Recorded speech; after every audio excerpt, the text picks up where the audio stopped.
Last month, an extraordinary performance took place in Toronto.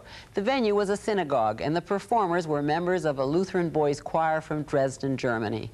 Their concert was the product of one man's need to deal with his own troubling memory of a wartime event by building a small bridge across the chasm between Germans and Jews.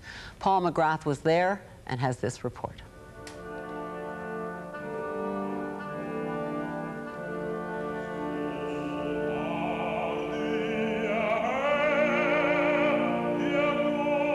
A German-born Torontonian named Klaus Kirchhoff has an obsession, and it was born almost 50 years ago when he first heard of his father's mysterious death.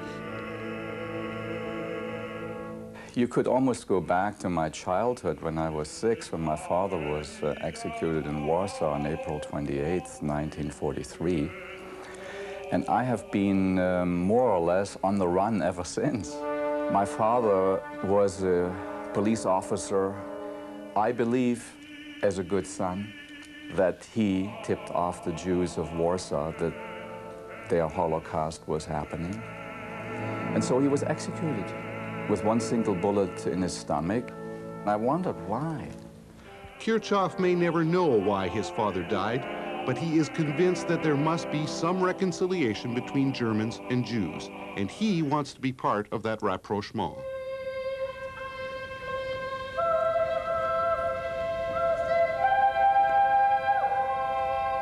Kirchhoff, who considers himself neither Christian nor Jew, had a simple idea: to bring the ancient, prized Dresden Boys Choir to Canada to sing in a Jewish synagogue. With heads covered as a gesture of respect, the choir's performance of Felix Mendelssohn's Elijah at Toronto's Holy Blossom Temple was important in other ways. Mendelssohn was the grandson of a founder of the Jewish Enlightenment, and he was a convert to Christianity.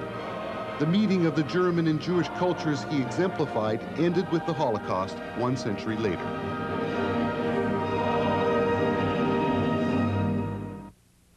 You see, there's a lot of festering wounds still, and I would like to contribute, perhaps in a little way, to heal these wounds.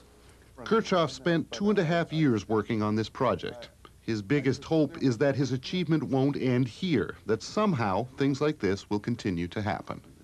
But I wanted to have a memorial where people get together every year, but when they congregate in the synagogue. This year it was a Reformed synagogue. Next year I would like to go in a more conservative synagogue. And the year after, I'd like to continue this forever and ever, because I feel we need this dialogue through music, you see. And the Dresdner Kreuzchor has 775 years of history of being clean. Throughout the ages, this choir has made a major contribution towards German humanism and the expression of it through music. Günter Plaut is Holy Blossom's senior scholar. He opened the door for the choir's appearance there. Kirchhoff claims other synagogues rejected his idea, but Plaut, a lifelong liberal thinker, embraced it. There were a lot of Jews in this community who did not like the idea of these boys coming into a synagogue. They felt that the memories of the past were still so strong.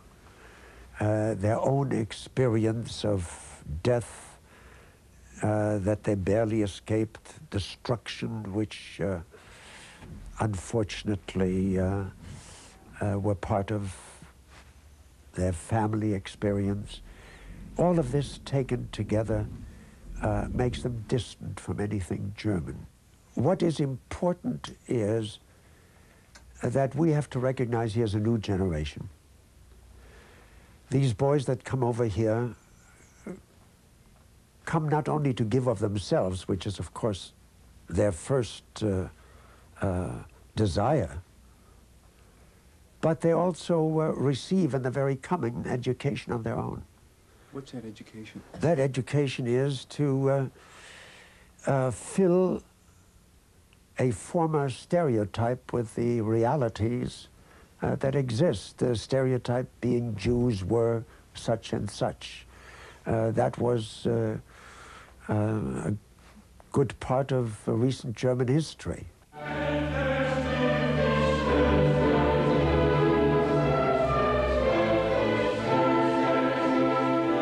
It's difficult to know if minds were changed, but the welcome that greeted the musicians and the rapt attention paid to their performance seemed to transcend 50 years of mistrust.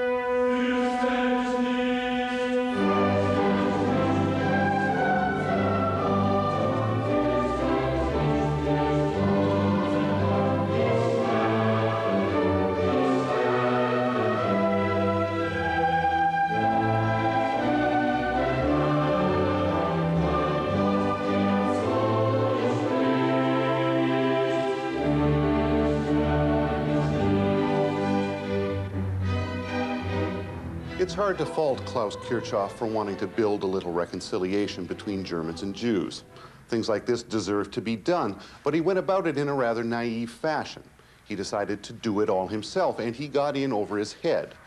Thus, while the choir's appearance here at Holy Blossom Temple was a small triumph for him, the rest of the tour was a disaster. 2 dates at Toronto's Roy Thomson Hall were sparsely attended, and as well, Kirchhoff had to abandon a number of U.S. performances, including 2 at New York's Carnegie Hall. To finance this tour, Kirchhoff claims to have borrowed $80,000, and now he has to pay it back. It's embarrassing. It really is. I mean, I have the education to do it.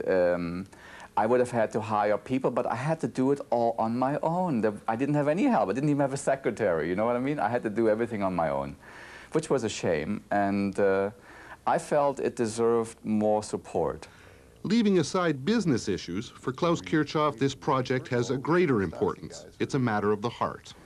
And I wanted to make this contribution to cleanse myself of any guilt that I felt, and perhaps show the people that, yes, you can succeed when you try hard enough. As Churchill said, you know, never give up.